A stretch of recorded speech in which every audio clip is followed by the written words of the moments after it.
അങ്ങനെ കുറേ കാലത്തെ അപ്ലൈ ചെയ്തതിന് ശേഷം രാവിലെ 9 to 10 വരെ അപ്ലൈ ചെയ്തതിന് ശേഷം ഒരു ഇൻ്റർവ്യൂ കോള് വന്നു HR-ടെ. നാളെ ഇൻ്റർവ്യൂ അറ്റൻഡ് ചെയ്യാൻ പറ്റുമോ?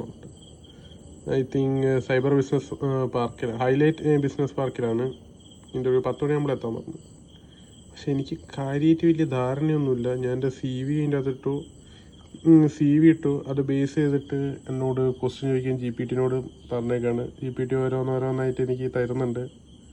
ഇത് വർക്കാവുമെന്ന് എനിക്കറിയത്തില്ല. നിങ്ങളൊന്ന് ട്രൈ ചെയ്ത് നോക്കുക. അതായത് വെച്ചാൽ നിങ്ങൾക്ക് ഇപ്പോൾ ഒരു ഇൻ്റർവ്യൂ ഒക്കെ ഉണ്ടെങ്കിൽ എന്ത് ചെയ്യുക, ജസ്റ്റ് എന്ത് ചെയ്യുക, നിങ്ങളുടെ CV-യും അതുപോലെ തന്നെ എന്ത് ചെയ്യും, JD കിട്ടിയിട്ടുണ്ട്, JD-യും കൂടി ഇതിൽ ബേസ് ചെയ്തിട്ട് ഈ ഒരു പ്രോംപ്റ്റ്, ജസ്റ്റ് ലൈക്ക് ഇത് വലിയൊരു പ്രോംപ്റ്റ് എന്നൊന്നും പറയാനില്ല. അതായത് ഈ ഒരു പ്രോംപ്റ്റ് ഉണ്ട്. ഈ പ്രോംപ്റ്റ് വേണമെന്ന് വെച്ചാൽ ഞാൻ കമൻറ്റ് ബോക്സിനകത്ത് പിൻ ചെയ്ത് വെച്ചേക്കാം. നിങ്ങൾക്ക് വേണമെന്ന് വെച്ചാൽ നിങ്ങൾക്ക് ചെക്ക് ചെയ്യാം. ഈ ഒരു പ്രോംപ്റ്റ് അടിച്ചു കൊടുത്തിട്ട് ജസ്റ്റ് ആസ്ക് ക്വസ്റ്റ്യൻ എന്നുള്ള രീതി ചോദിക്കുക വെച്ചാൽ നമ്മളോട് ഇങ്ങനെ ഓരോ ക്വസ്റ്റ്യൻസ് തരും. ഞാൻ ആൻസേഴ്സും കൂടി തരാൻ പറഞ്ഞത് വെച്ചാൽ ക്വസ്റ്റ്യൻ ചോദിച്ചാൽ ഞങ്ങൾക്കാൾ ടൈമില്ല, ജസ്റ്റ് പഠിക്കുക എന്നുള്ള രീതിയിൽ നമ്മളോട് ടെക്നിക്കൽ ക്വസ്റ്റ്യൻസ് ഒന്നും ചോദിച്ചു. അതുപോലെ തന്നെ HR ഇൻ്റർവ്യൂ ആയിരിക്കും. 5 സ്റ്റാർ മെത്തേഡ് എല്ലാവർക്കും അറിയാം. സ്റ്റാർ മെത്തേഡ് യൂസ് ചെയ്തിട്ടുള്ള കാര്യങ്ങളൊക്കെ ഉള്ള ക്വസ്റ്റ്യൻസ് എല്ലാം ബേസ് ചെയ്തിട്ടുള്ള ഒരു പ്രോപ്പർ പക്ക ഒരു ഇൻ്റർവ്യൂവർ ചോദിക്കുന്ന രീതിയിലുള്ള ചോദ്യങ്ങൾ ചോദിക്കുന്നതാണ് പറയുന്നത്. അപ്പോൾ നിങ്ങൾക്ക് വേണമെന്ന് വെച്ചാൽ ഞാൻ പ്രോംപ്റ്റ് ഇതിൻ്റെ കമൻറ്റ് ബോക്സിൽ അത് പിൻ ചെയ്ത് വെച്ചേക്കാം. I think hope you guys will helpful this. എന്തായാലും ഞാൻ ഇത് പഠിക്കട്ടെ. ഇൻ്റർവ്യൂ എനിക്ക് കിട്ടാൻ വേണ്ടി എല്ലാവരും ഒന്ന് പ്രാർത്ഥിക്കുക. കിട്ടിയാൽ രക്ഷപ്പെട്ടു. ഒരു കൊല്ലമായി പഠിക്കുന്നു, അതിൻ്റെ റിസൾട്ട് കാണണമെന്ന് വിചാരിക്കുന്നു. So bye guys.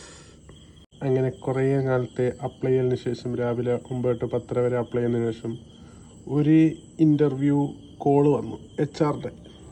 നാളെ ഇൻ്റർവ്യൂ അറ്റൻഡ് ചെയ്യാൻ പറ്റുമോ? ഐ തിങ്ക് സൈബർ ബിസിനസ് പാർക്കിലാണ്, ഹൈലൈറ്റ് ബിസിനസ് പാർക്കിലാണ് ഇൻ്റർവ്യൂ. 10 മണിയാകുമ്പോൾ എത്താൻ പറഞ്ഞു. പക്ഷെ എനിക്ക് കാര്യമായിട്ട് വലിയ ധാരണയൊന്നുമില്ല. ഞാൻ എൻ്റെ CV അതിൻ്റെ അകത്തിട്ടു, CV ഇട്ടു. അത് ബേസ് ചെയ്തിട്ട് എന്നോട് ക്വസ്റ്റ്യൻ ചോദിക്കാൻ GPT-നോട് പറഞ്ഞേക്കാണ്. GPT ഓരോന്നോരോന്നായിട്ട് എനിക്ക് തരുന്നുണ്ട്. ഇത് വർക്കാവുമെന്ന് എനിക്കറിയത്തില്ല. നിങ്ങളൊന്ന് ട്രൈ ചെയ്ത് നോക്കുക. അതായത് വെച്ചാൽ നിങ്ങൾക്ക് ഇപ്പോൾ ഒരു ഇൻ്റർവ്യൂ ഒക്കെ ഉണ്ടെങ്കിൽ എന്ത് ചെയ്യുക, ജസ്റ്റ് എന്ത് ചെയ്യുക, നിങ്ങളുടെ CV-യും അതുപോലെ തന്നെ എന്ത് ചെയ്യും, JD കിട്ടിയിട്ടുണ്ട്, JD-യും കൂടി ഇതിൽ ബേസ് ചെയ്തിട്ട് ഈ ഒരു പ്രോംപ്റ്റ്, ജസ്റ്റ് ലൈക്ക് ഇത് വലിയൊരു പ്രോംപ്റ്റ് എന്നൊന്നും പറയാനില്ല. അതായത് ഈ ഒരു പ്രോംപ്റ്റ് ഉണ്ട്. ഈ പ്രോംപ്റ്റ് വേണമെന്ന് വെച്ചാൽ ഞാൻ കമൻറ്റ് ബോക്സിനകത്ത് പിൻ ചെയ്ത് വെച്ചേക്കാം. നിങ്ങൾക്ക് വേണമെന്ന് വെച്ചാൽ നിങ്ങൾക്ക് ചെക്ക് ചെയ്യാം. ഈ ഒരു പ്രോംപ്റ്റ് അടിച്ചു കൊടുത്തിട്ട് ജസ്റ്റ് ആസ്ക് ക്വസ്റ്റ്യൻ എന്നുള്ള രീതി ചോദിക്കുക വെച്ചാൽ നമ്മളോട് ഇങ്ങനെ ഓരോ ക്വസ്റ്റ്യൻസ് തരും. ഞാൻ ആൻസേഴ്സും കൂടി തരാൻ പറഞ്ഞത് വെച്ചാൽ ക്വസ്റ്റ്യൻ ചോദിച്ചാൽ ഞങ്ങൾക്കാൾ ടൈമില്ല, ജസ്റ്റ് പഠിക്കുക എന്നുള്ള രീതിയിൽ നമ്മളോട് ടെക്നിക്കൽ ക്വസ്റ്റ്യൻസ് ഒന്നും ചോദിച്ചു.